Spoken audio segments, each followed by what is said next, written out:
Llego ahora a la parte crucial y más difícil de mi relato, tanto más difícil cuanto que no estoy completamente seguro de que sea cierta. A veces siento la inquietante convicción de que no fue un sueño o una ilusión, y es esa impresión, considerando las formidables implicaciones que provocaría mi experiencia si fuese cierta, la que me impulsa a dar este testimonio.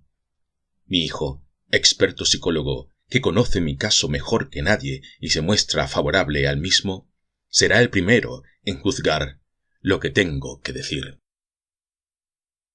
En primer lugar, permítaseme esbozar el aspecto externo del asunto, que mis compañeros de expedición ya conocen. En la noche del 17 al 18 de julio, después de un día ventoso, me retiré temprano, pero no pude dormirme. Me levanté un poco antes de las 11 y, aquejado como de costumbre por aquella extraña sensación con respecto al terreno situado hacia el nordeste, salí a dar uno de mis característicos paseos nocturnos y, cuando abandonaba los alrededores del campamento, vi y saludé a una sola persona, un australiano llamado Tupper. La luna, que acababa de entrar en cuarto menguante, brillaba en el cielo despejado y bañaba aquellas arenas ancestrales con un fulgor pálido, leproso, que no sé por qué me parecía infinitamente nefasto. Ya no hacía viento, ni volvió a soplar durante casi 5 horas, como pueden atestiguar suficientemente Tupper y los otros, que no durmieron en toda la noche. El australiano me vio caminar a toda prisa a través de los pálidos montículos, guardianes de secretos, hacia el nordeste. A eso de las 3:30 de la mañana empezó a soplar con fuerza el viento, que despertó a todo el campamento y derribó 3 tiendas. No había nubes en el cielo, y el desierto brillaba todavía bajo aquel leproso claro de luna. Cuando el grupo de expedicionarios fue a reconocer las tiendas, notaron mi ausencia, pero habida cuenta de mis anteriores paseos, aquella circunstancia no alarmó a nadie. Y, sin embargo, no menos de 3 hombres, todos ellos australianos, parecieron notar algo siniestro en el ambiente. Mackenzie le explicó al profesor Freeborn que aquel temor estaba relacionado con el folclore de los negros australianos. Los nativos habían urdido una curiosa serie de mitos malignos acerca de los fuertes vientos que, muy de vez en cuando, barrían las arenas bajo un cielo despejado. Se rumoreaba que tales vientos soplaban desde grandes habitáculos de piedra bajo tierra, donde habían sucedido cosas terribles y que nunca se dejaban notar más que cerca de los lugares donde estaban diseminadas las grandes piedras marcadas. Cerca de las 4 cesó el vendaval tan repentinamente como había empezado, dejando unos montoncitos de arena de nuevas y desconocidas formas.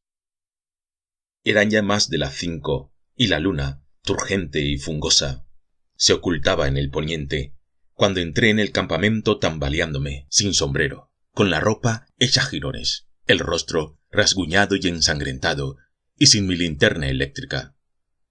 La mayoría de los hombres se habían vuelto a acostar, pero el profesor Dyer estaba fumando en pipa delante de su tienda. Al verme en aquel estado, jadeante y casi enloquecido, llamó al doctor Boyle, y entre los dos me metieron en mi cama de campaña y me pusieron cómodo. Mi hijo, despertado por el revuelo, pronto se unió a ellos, y entre todos me obligaron a permanecer echado, ya que intentara dormir. Pero no me pude dormir. Me hallaba en un estado de excitación extraordinario, distinto a cuanto había padecido anteriormente. Al cabo de un rato insistí en hablar, y expliqué con nerviosismo y detalladamente mi estado. Les conté que me había sentido cansado y me había tumbado en la arena para descabezar un sueño. Tuve unos sueños, les dije, todavía más espantosos que de costumbre, y cuando me despertó el repentino vendaval, mis nervios sobreexcitados estallaron. Huí preso de pánico, tropezando con las piedras medio enterradas, y de ese modo adquirí ese aspecto andrajoso y desaliñado. Debí quedarme dormido durante mucho tiempo, de allí las largas horas de ausencia. De todas las cosas extrañas que había visto o padecido, no insinué absolutamente nada, ejercitando en cuanto a eso el mayor dominio de mí mismo. pero hablé de un cambio de parecer con respecto al plan de la expedición y pedí encarecidamente la interrupción de todas las excavaciones en dirección nordeste. Las razones que aduje eran a todas luces poco convincentes, pues mencioné la carestía de bloques, el deseo de no ofender a los mineros supersticiosos, una posible escasez de fondos de la universidad y otras falsedades e improcedencias.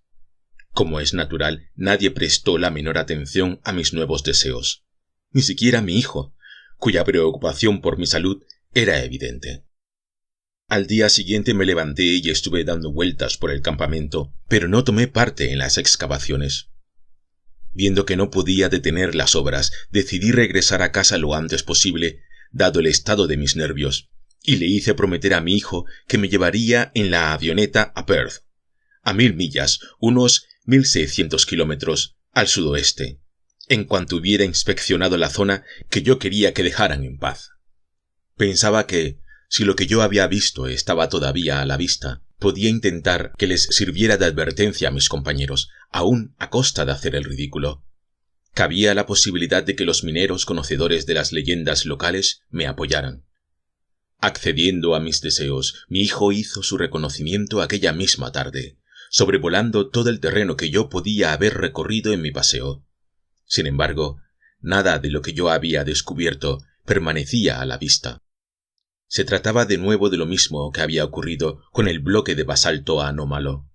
La arena arrastrada por el viento había borrado cualquier rastro. Por un momento, casi lamenté haber perdido cierto objeto pavoroso en mi resuelta huida. Pero ahora sé que dicha pérdida fue una suerte para mí. Todavía puedo seguir creyendo que toda mi experiencia fue una simple ilusión, sobre todo si, como espero fervientemente, jamás descubran ese abismo infernal. Wingate me llevó a Perth el 20 de julio, aunque se negó a abandonar la expedición y volver a casa. Permaneció conmigo hasta el 25 de julio, día en que el vapor zarpó rumbo a Liverpool.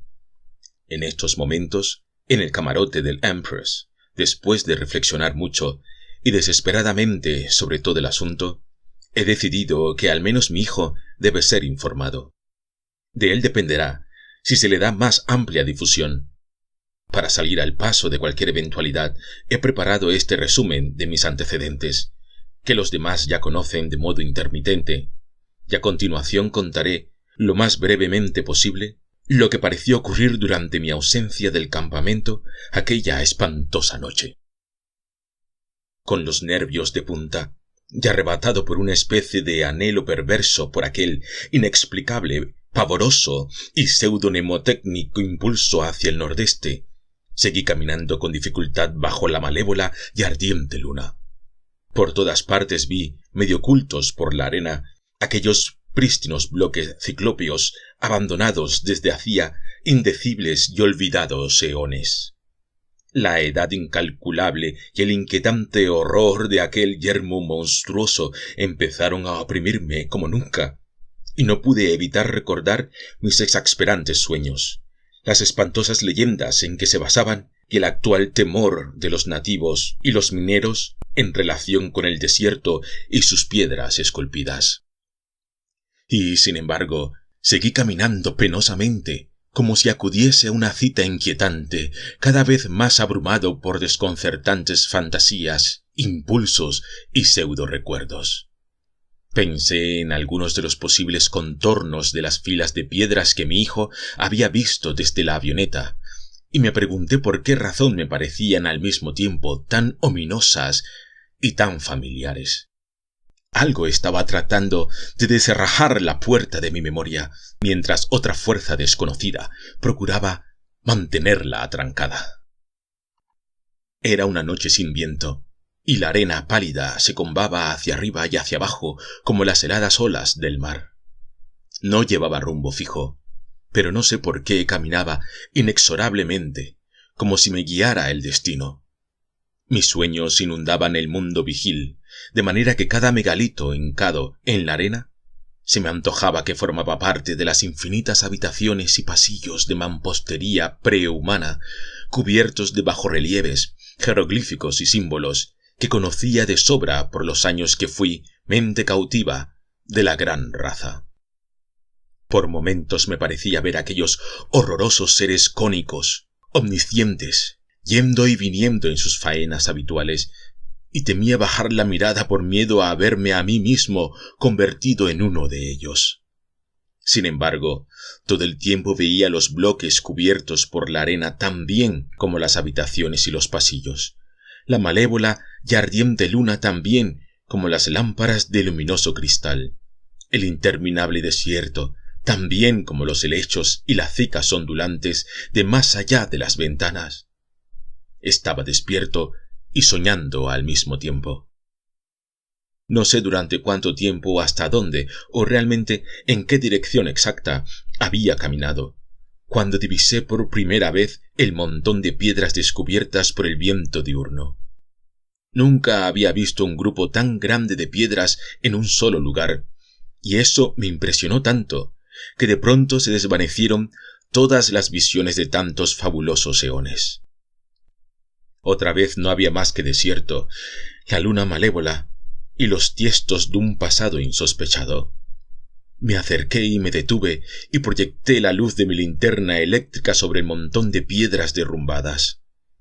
El viento se había llevado el montículo, dejando al descubierto una cantidad de megalitos pequeños y redondeados de manera irregular, y fragmentos algo menores de unos 40 pies, 12 metros de diámetro, y entre 2 y 8 pies, 60 centímetros y casi 2 metros y medio de altura. Desde el primer momento me di cuenta de que había algo completamente sin precedentes en aquellas piedras. No solo era su número absolutamente inaudito, sino que había algo en los trazos del dibujo desgastados por la arena que me detuvo cuando las escudriñaba bajo la luz de la luna reforzada por mi linterna. No se trataba de que fueran básicamente distintos de las primeras muestras que había encontrado. Era algo mucho más sutil que eso. No tuve esa impresión cuando miré cada bloque aislado, solamente cuando recorrí con la vista varios de ellos simultáneamente. Entonces, por fin caí en la cuenta de la verdad. Los dibujos curvilíneos de muchos de aquellos bloques estaban estrechamente relacionados. Formaban parte de un mismo motivo ornamental. Por primera vez había tropezado en aquel desierto, sacudido por el paso de los eones, con una gran cantidad de mampostería que conservaba su emplazamiento original. Derrumbada y fragmentada, es cierto, pero a pesar de todo, subsistía sin duda alguna.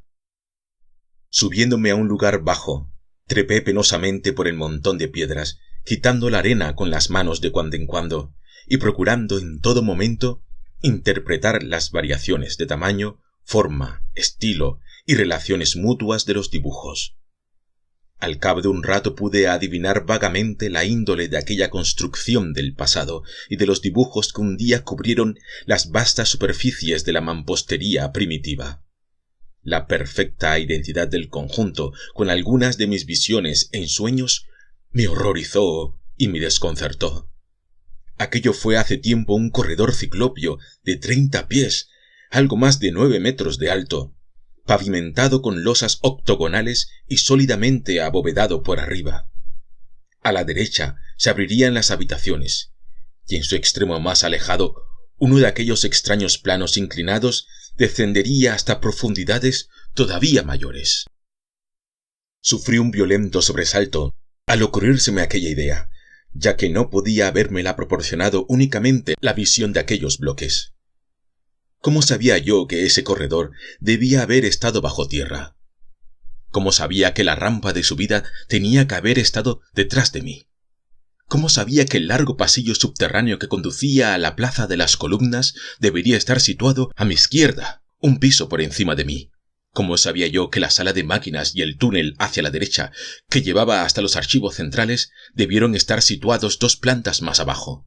¿Cómo sabía que habría una de aquellas horribles trampillas selladas al final del mismo, 4 plantas más abajo? Desconcertado por aquella irrupción del mundo de mis sueños, me di cuenta de que estaba temblando y bañado en un sudor frío. Luego, como último detalle intolerable, sentí que una débil e insidiosa corriente de aire frío ascendía desde una depresión cercana al centro del montón de rocas. Inmediatamente, como antes, mis visiones se desvanecieron y de nuevo solo veía el maléfico claro de luna, el inquietante desierto y el extenso túmulo de mampostería paleógena. Me enfrentaba a algo real y tangible, aunque cargado de infinitas sugerencias de oscuro misterio. Pues aquella corriente de aire solo podía indicar una cosa, que debajo de los desordenados bloques de la superficie había un abismo oculto de gran tamaño.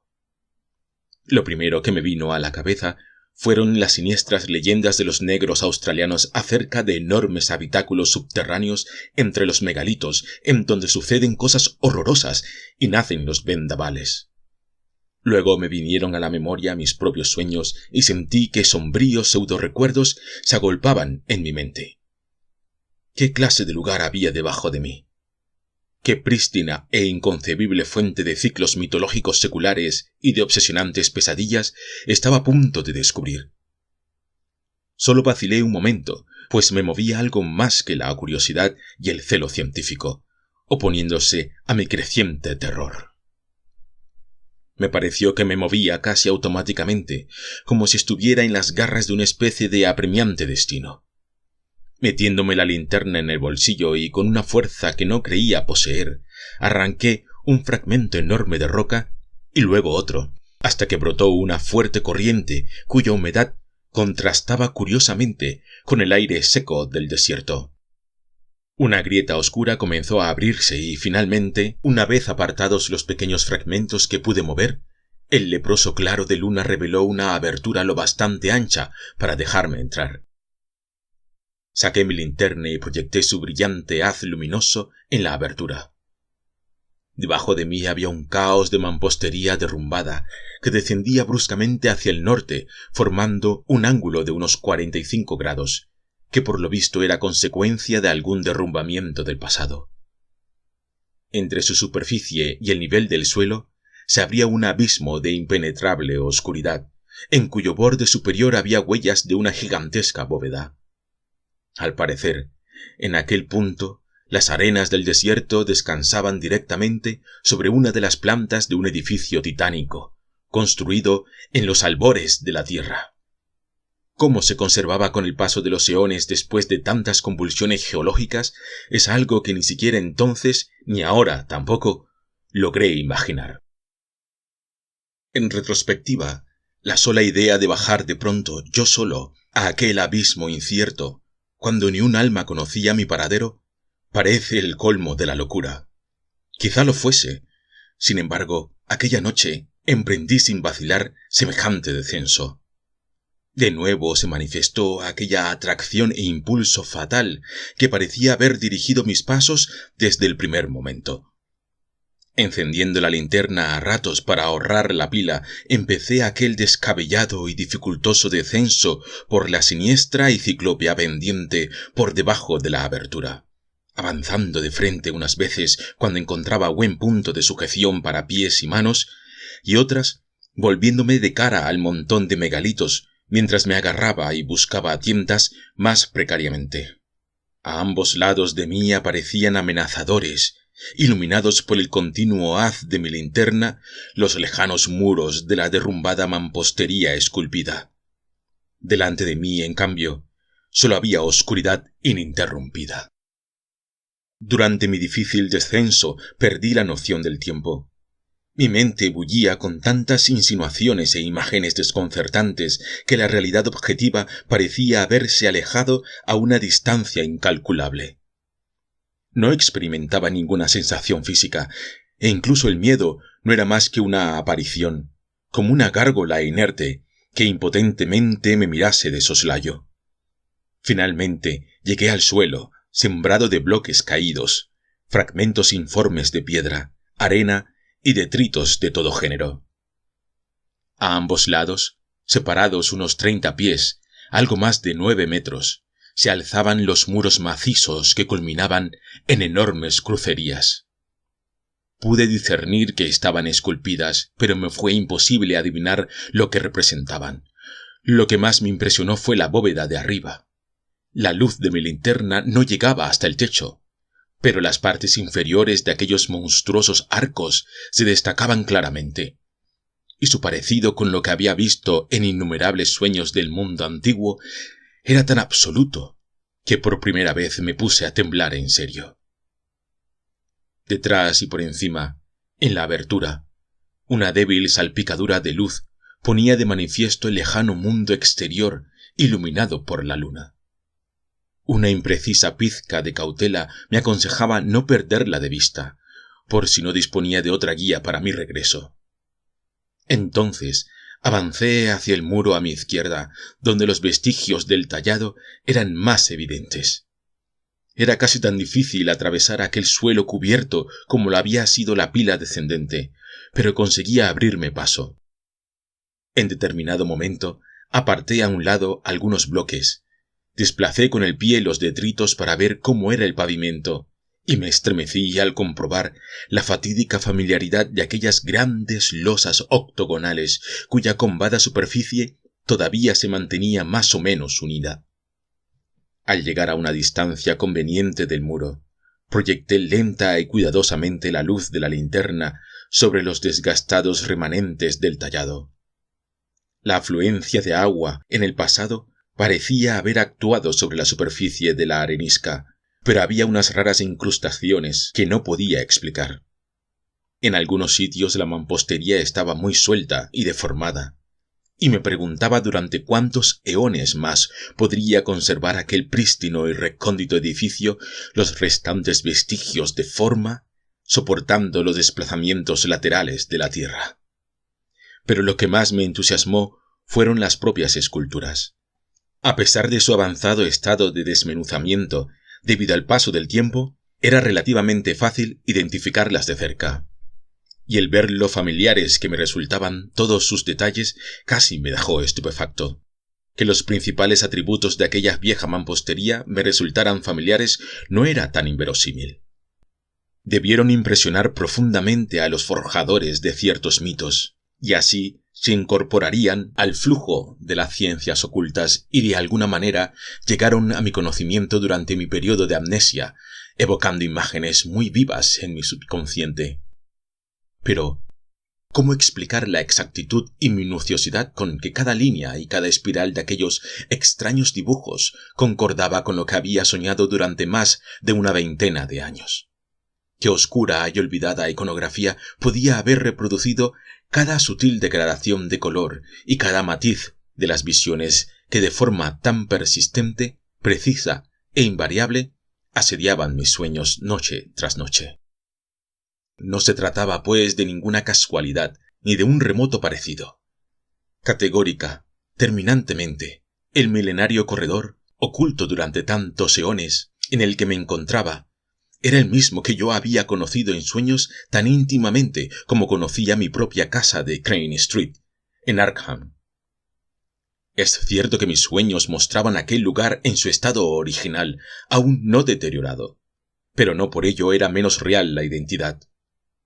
En aquel lugar podía orientarme con tremenda facilidad.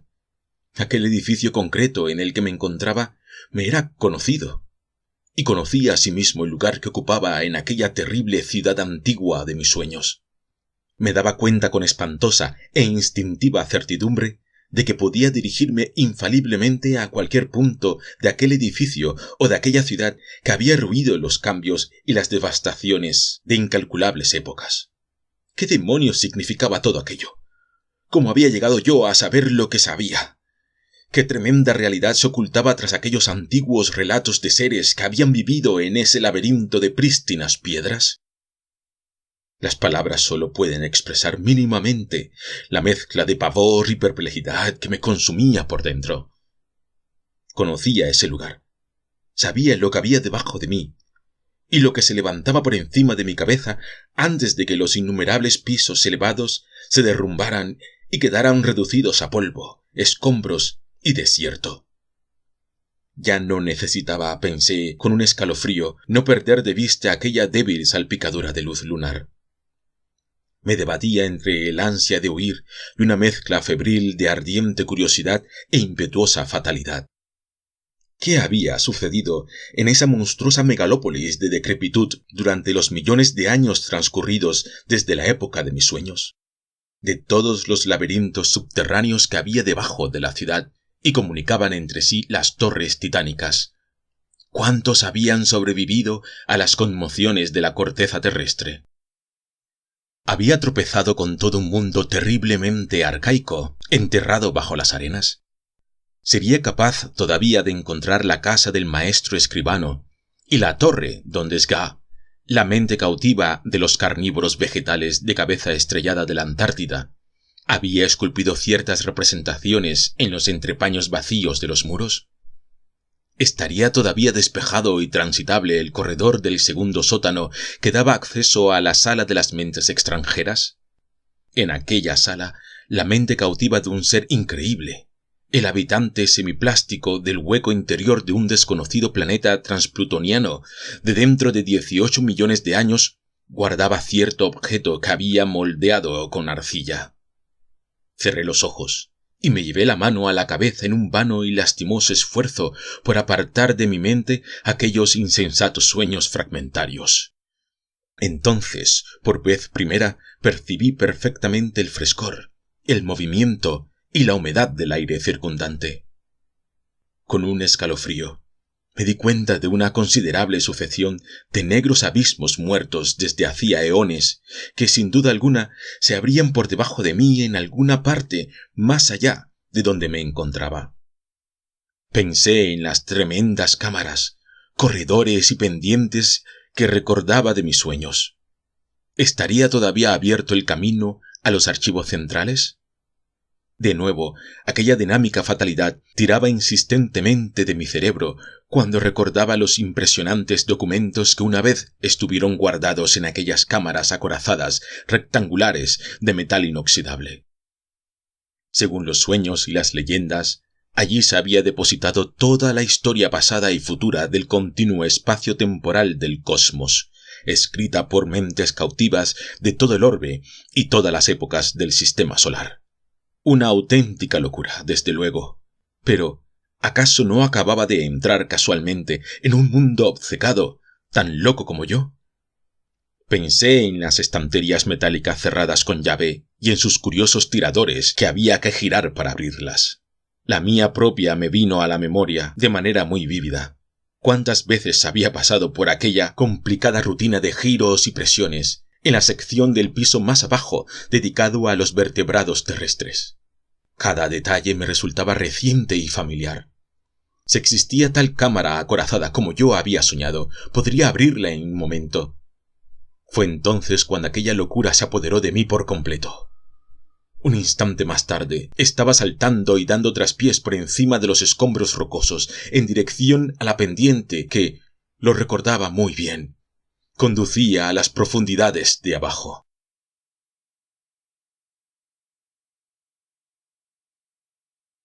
A partir de aquel momento, mis impresiones son apenas fiables.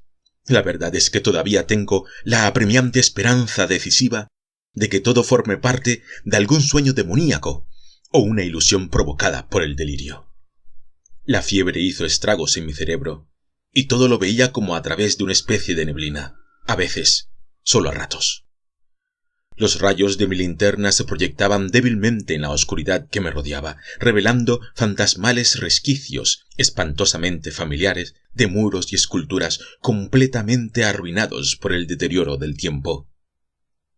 En un lugar se había derrumbado una tremenda porción de bóveda, de manera que hube de trepar por encima de un enorme montón de piedras que casi llegaba hasta el mellado techo, del que colgaban grotescas estalactitas.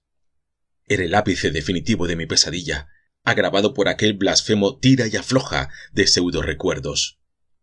Una sola cosa me resultaba extraña, y era mi propio tamaño en relación con la monstruosa mampostería. Me sentía oprimido por una insólita sensación de pequeñez, como si la visión de aquellos muros elevados desde un simple cuerpo humano fuese algo completamente nuevo y anormal. Una y otra vez recorrí mi cuerpo con la mirada, vagamente preocupado por mi forma humana.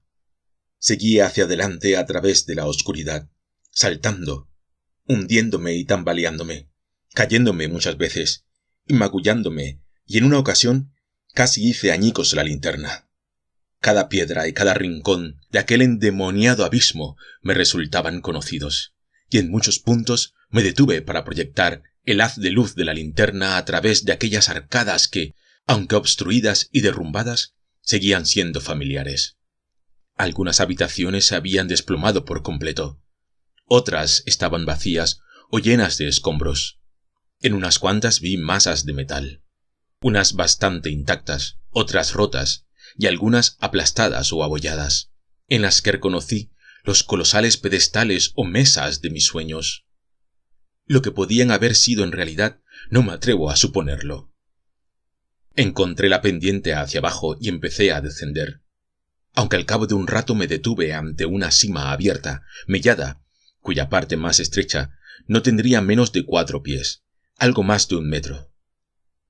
En aquel punto la construcción de piedra se había venido abajo, revelando las oscuras e incalculables profundidades de abajo. Yo sabía que había 2 sótanos más en aquel edificio gigantesco, y me estremecí con renovado pánico al recordar las trampillas sujetas con abrazaderas de metal del más profundo de ellos. Ya no había guardianes que las vigilaran, pues lo que acechaba debajo hacía ya mucho tiempo que había llevado a cabo su espantosa labor y había caído en su larga decadencia. Cuando llegase la era de los escarabajos posthumanos, estaría completamente muerto. Y sin embargo, al recordar las leyendas nativas, de nuevo me estremecí. Me costó un terrible esfuerzo saltar por encima de aquella profunda sima, ya que el suelo cubierto de escombros me impedía tomar carrerilla, pero la locura me movía a seguir adelante.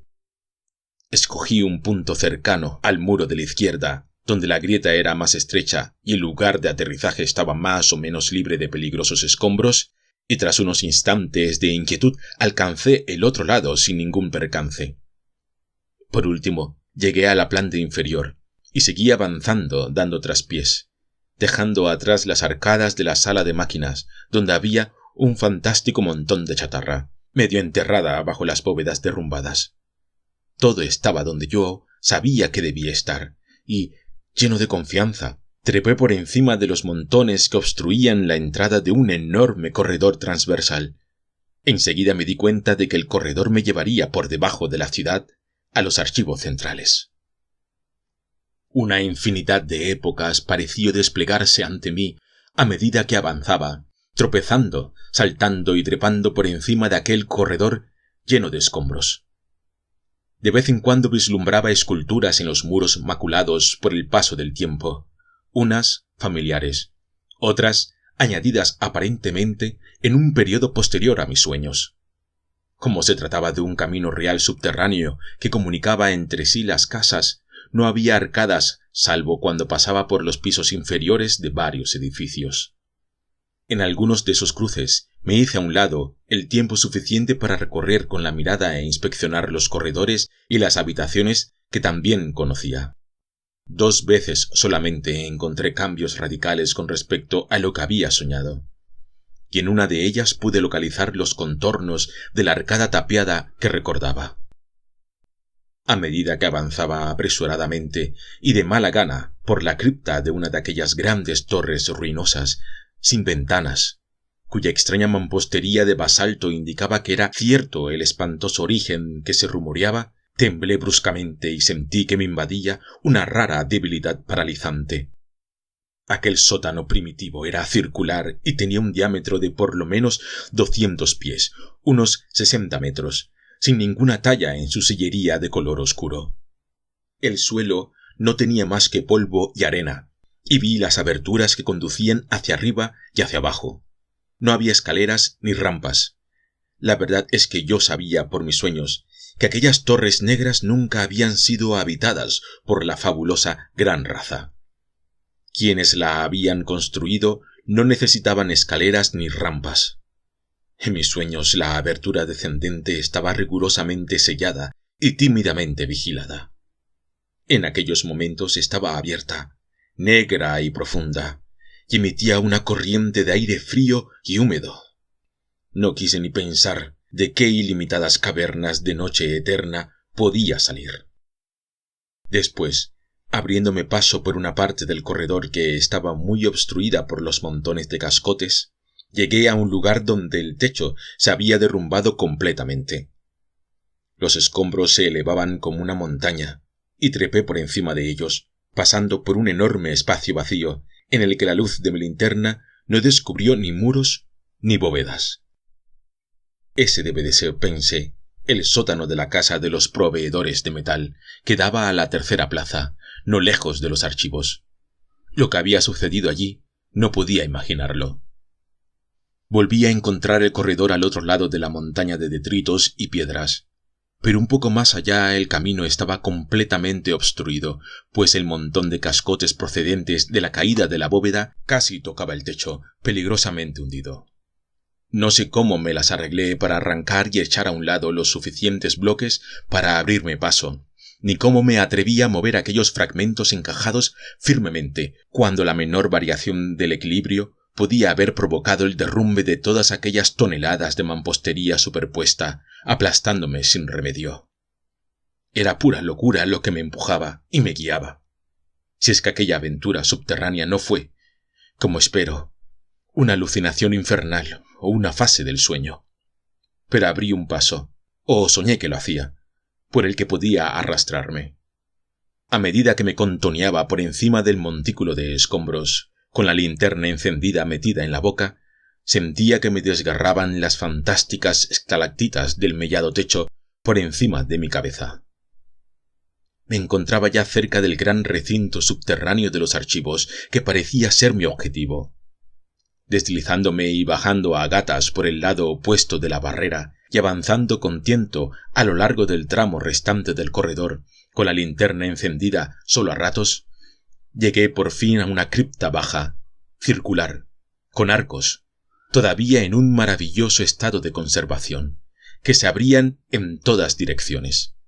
Los muros, o al menos hasta donde alcanzaba la luz de mi linterna, estaban cubiertos profusamente de jeroglíficos y cincelados con los característicos símbolos curvilíneos, algunos de los cuales habían sido añadidos después del período de mis sueños. Aquel era, me di cuenta, mi destino fatídico, y torcí inmediatamente a la izquierda, por una arcada que me resultaba familiar. Por extraño que parezca, tenía pocas dudas de poder encontrar el paso libre a las rampas de subida y bajada a los pisos que habían sobrevivido. Aquella enorme mole subterránea que albergaba los anales de todo el sistema solar había sido construida con suprema habilidad y solidez para durar tanto como el propio sistema. Bloques de formidable tamaño, equilibrados con exactitud matemática y ligados con cemento de increíble dureza, formaban una masa tan firme como el núcleo rocoso del planeta. Después de una eternidad más ingente de lo que yo podía concebir sensatamente, aquella mole enterrada conservaba intactos sus contornos esenciales. Sus enormes pavimentos, cubiertos de montones de polvo, apenas estaban salpicados de desechos, tan abundantes en otras partes.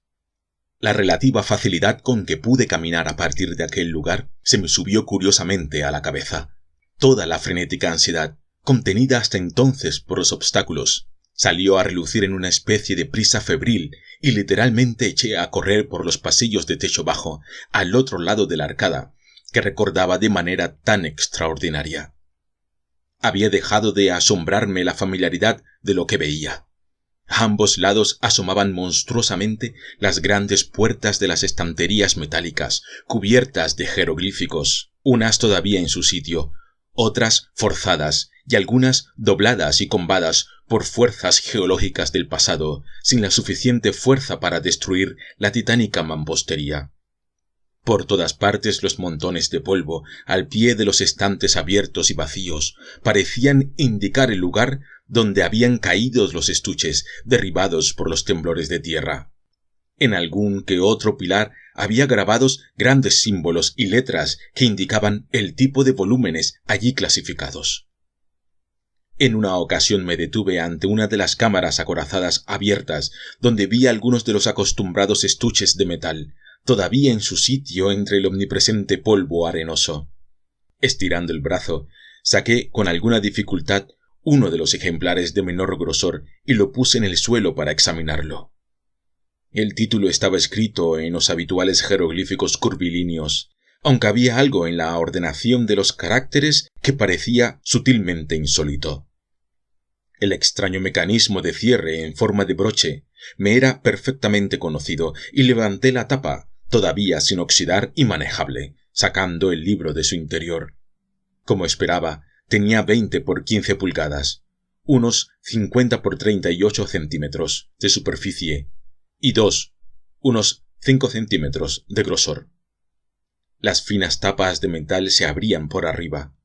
Sus resistentes páginas de celulosa no parecían afectadas por los innumerables ciclos de tiempo que habían sobrevivido, y examiné el texto, escrito con unas letras extrañamente pigmentadas, dibujadas con pincel, símbolos completamente diferentes a los acostumbrados jeroglíficos curvilíneos o a cualquier alfabeto conocido por el saber humano, que me evocaban obsesionantes recuerdos que afloraban solo a medias.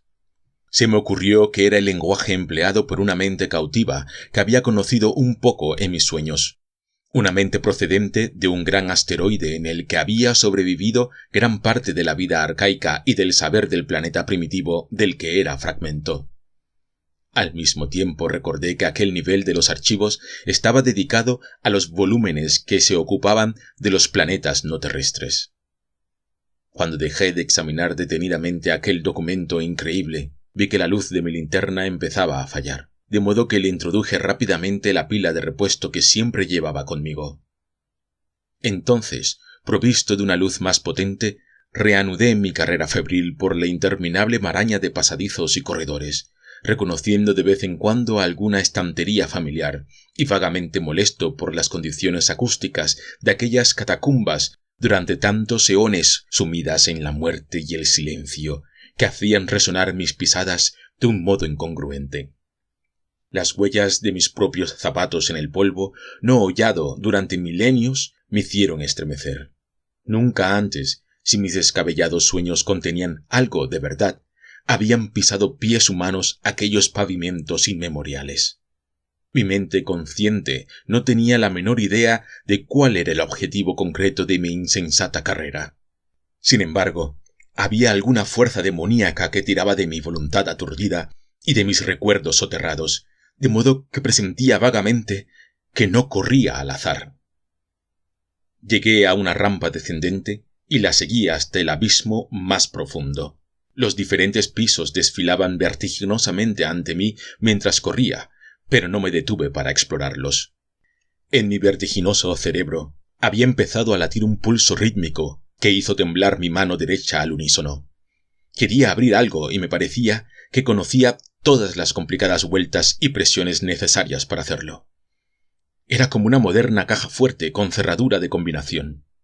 Sueño o no, yo había sabido antes esa combinación, y todavía la sabía. No intenté explicarme cómo podía haber aprendido un detalle tan nimio, tan complicado y tan complejo en un sueño, o en un trozo de leyenda inconscientemente asimilada. Cualquier pensamiento coherente estaba fuera de mi alcance.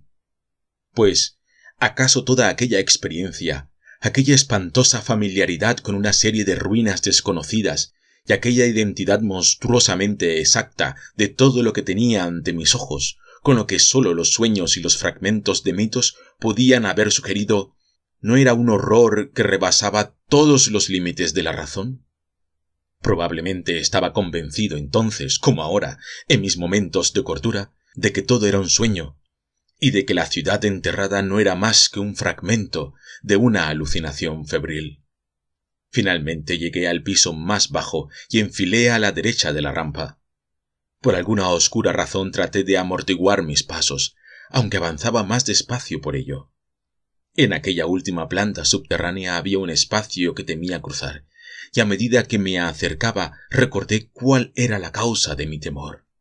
Se trataba simplemente de una de aquellas trampillas atrancadas con barras de metal y celosamente vigiladas. En aquellos momentos no había ningún centinela, y por ello temblaba y caminaba de puntillas, como había hecho al atravesar las negras bóvedas de basalto donde se abría una trampilla similar. volví a notar una corriente de aire frío, como en aquella ocasión, y deseaba que mi camino me llevase en otra dirección, pero no sabía por qué tenía que seguir precisamente aquel camino. Al llegar a aquel espacio, vi que la trampilla estaba completamente abierta. Un poco más adelante comenzaban de nuevo las estanterías, y vislumbré en el suelo, ante una de ellas, un montón apenas cubierto por una fina capa de polvo. Eran varios estuches que habían caído recientemente. En aquel mismo momento me invadió una nueva oleada de pánico, aunque durante algún tiempo no pude descubrir por qué. Los montones de estuches caídos no eran raros, pues con el paso de los eones, aquel oscuro laberinto había sido sacudido por los levantamientos de tierras y de vez en cuando debió de resonar con un estrépito ensordecedor al venirse abajo. Hasta casi haber atravesado aquel espacio no me di cuenta de por qué me estremecía tan terriblemente. Lo que me inquietaba no era el montón de estuches, sino algo que había en el polvo del suelo.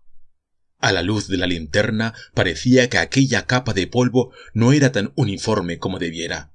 En algunos sitios parecía más fina, como si la hubieran removido pocos meses antes.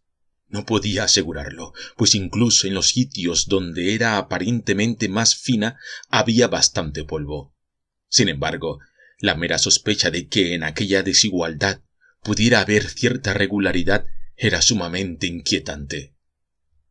Al acercar la linterna a uno de aquellos sitios raros, no me gustó lo que vi. La apariencia de regularidad era todavía mayor.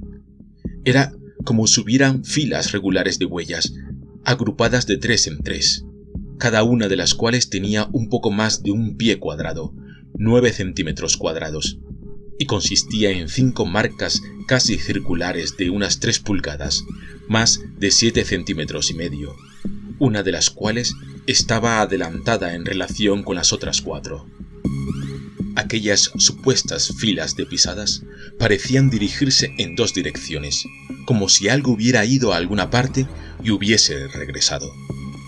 Desde luego eran muy débiles y podía tratarse de una ilusión o una simple casualidad, pero en el trayecto que me parecía que seguían había algo que sugería un oscuro y vago horror.